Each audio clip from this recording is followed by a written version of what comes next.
And so when the Prophet ﷺ, every morning and every evening, he would make this dua, one of, for me personally, my favorite dua, my favorite supplication. And this supplication reminds us of the meaning of Ar-Rabb. He says, Ya Hayyu Ya Qayyum. O Allah, the ever-living, the one upon whom everything depends. Birahmatika astaghith. I seek help and refuge in your mercy. Aslih li sha'ni kullah. Fix all of my affairs. Wala takilni ila nafsi tarfat ayn. And don't leave me to myself. Don't let me look after myself for the blink of an eye. Every morning and every evening he would say these words. Because truly this is what it means to be a Rabb. If you are a murabbi and you have a child, you don't want to let your child worry about anything for the blink of an eye. Your child comes, cries to you, they're hungry. You want to give them food straight away, anything. Your child comes, they want the latest toy, you want to give them the latest toy because you don't want them to feel upset even for the blink of an eye. Sometimes you watch your child going through difficulty. You watch them climb up and you know they're going to fall, but you know they need to fall so that they learn next time not to climb up again. Allah subhanahu wa ta'ala as Rabb, there is not a moment in our lifetime except that He is looking after us. يُدَبِّرُ الْأُمُورِ. He manages all of our affairs. We have the illusion that people manage our affairs. I want an aeroplane ticket, I call the travel agent. My child needs to go to school, I call the head teacher. I need medicine, I call the pharmacist. We have this illusion that these are the people that look after us. So when they let us down, we are really angry. When the pharmacist one day is too busy for us. The barbers are all closed, or they do a bad job. Or we lose our job and our boss doesn't give us our payslip. We are so invested in this idea that people are the ones managing our affairs. People are the ones serving us. We get pulled into this imaginary world where human beings are all powerful, such that when one of them falls, one of them disappoints us, one of them breaks away, we feel brokenhearted. How could it happen? My teacher let me down. My driving instructor didn't show up. Just when you trust them the most, they didn't do good. That chef gave me food poisoning. Right? When in reality, ubudiyah, to be a abd of Allah, really and truly, is that you see all of these people as middlemen. The ultimate one who gives and takes and tests and harms and benefits is the Rabb. He is the true ultimate manager, the ultimate one looking after our affairs, testing us, challenging us, giving us, taking from us. And when someone comes to you, your car breaks down in the middle of the motorway, you don't see this as a mistake of your mechanic, you see this as your Rabb has given you this situation. This is what ubudiyah is about. True ubudiyah is to see things as they truly are. To not see the illusion, to not see the picture, the false image that people are the ones managing the world around us, but to see the true reality, which is that Allah subhanahu wa ta'ala manages everything. The good, the bad, and everything in between. In the Quran, when the prophets speak to Allah, they always, most of the time, if not all the time, they address Him with His name, Ar-Rabb. What does Zakaria alayhi salam say?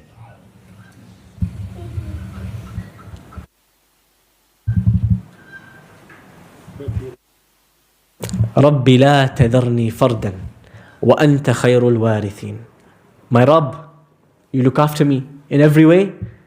Don't leave me alone, and you are the one who gives the best following generations. Rabb. Now there's something interesting in this ayah. Who can tell me?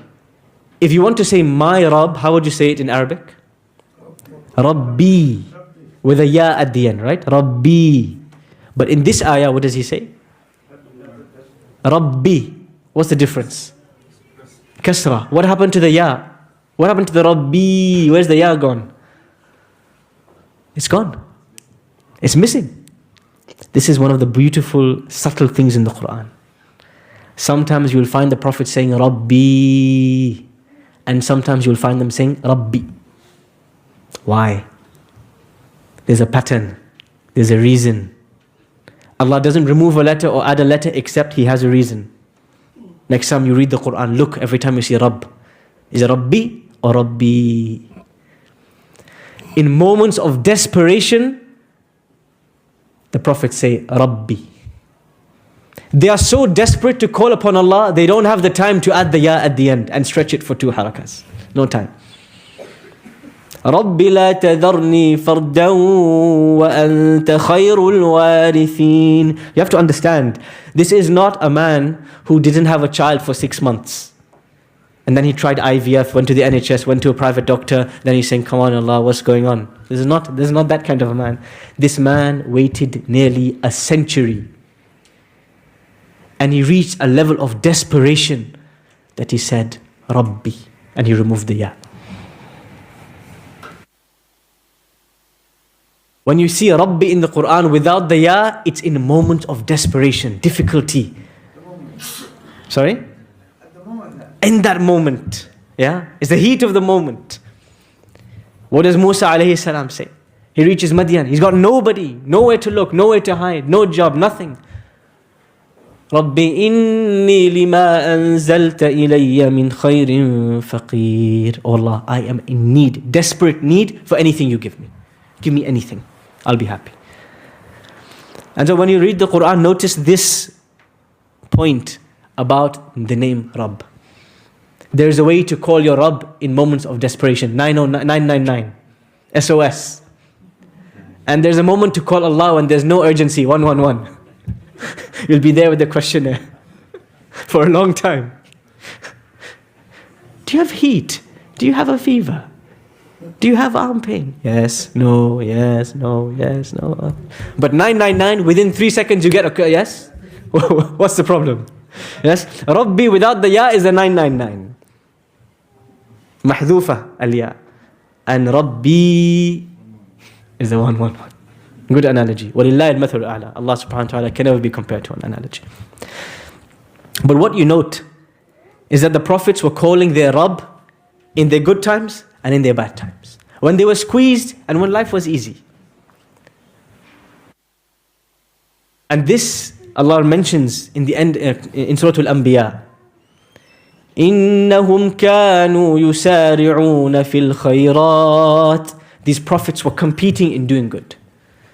وَيَدْعُونَنَا رَغَبًا وَرَهَبًا. And they called upon us in fear and in hope. وَكَانُوا لَنَا خَاشِعِينَ. And they were humble in front of me. If you understood what and who is your Rabb, there is never a moment in your life when you would be alone. There would never be a situation in your life when you would feel too squeezed. Because the word Rabbana and Rabbi would be always on your lips. Look at the life of the prophets in the Quran. Every turn and twist in their life, they say the word Rabbana, Rabbi, Rabbi, in constant conversation with Allah. Constantly talking to Allah. Because the health of any relationship is determined by communication. I love my parents. But if I call my father after 5 days and I say, Baba, I was missing you. He says, yes, Habib, you're missing me. Why didn't you call me then? Really, you are missing me? If I go for a trip, I call my wife. After 10 days, I'm not speaking to her. And say, I was missing you. She says, of course you are missing me. I have 0 missed calls from you. Clearly you are missing me. Yeah, the health of every relationship is dependent upon communication. And so if we know our Rabb, and we are attached to our Rabb, because He Rabbana, Rabbi, my Lord. And He addresses us by saying, Abdi, my slave. It's 2 ways. And in fact, it is at that moment in time when one really thinks that Allah would abandon us, He says, Abdi. Imagine, when does a parent say to their child, I don't want to ever see your face again, get out of my house. It takes a lot for a parent to kick their child out of the house. The child has to do something really wrong. Yeah? The child has to make some big crime, fail their GCSEs, marry someone from outside the village, outside the tribe, come home with a revert sister or a revert brother. Finish. The door is not opening, the locks have been changed. Out.